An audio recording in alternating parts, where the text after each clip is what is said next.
Почитувана председателке, јас ќе го надополнам колегата Илија Димовски, ќе го искористам присуството на министерот за финансии тука. Сакам да го подсетам дека кога дебатиравме за ребалансот на буџетот, министерот ни вети нам на сите пратеници, особено на пратениците од опозицијата, бидејќи ние ги немаме тие информации во делот за изградба и реконструкција на градинките. Министерот вети дека ќе ни достави документација во која што експлицитно ќе пишува во која општина и кои градинки ќе бидат изградени.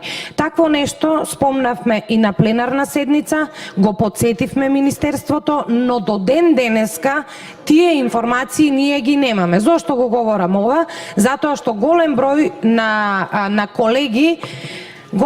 колеги, меѓу кои и јас, имаме повторно амандмани за реконструкција и изградба на градинки и не знаеме дали истите се веќе ставени во план и програма за изградба и за реализација за наредната година. Затоа мислам дека министерството треба веќе конечно да ни ги достави тие документи, односно тие програми, да не бараме повеќе ниту вака на овој начин, ниту пак на начин како што кажа колегата Илија Димовски на пратеничко прашање, и тогаш ќе мораат и ќе имаат обврска да ни ги дадат. Не знам што е причината и зошто е тешко на Министерството за финансии, особено поради фактот што оваа влада постојано се фали и секој втор збори е дека се транспарентни и отчетни. Не знам зошто и кој е проблемот овој документ да не ни го достават. Благодарам.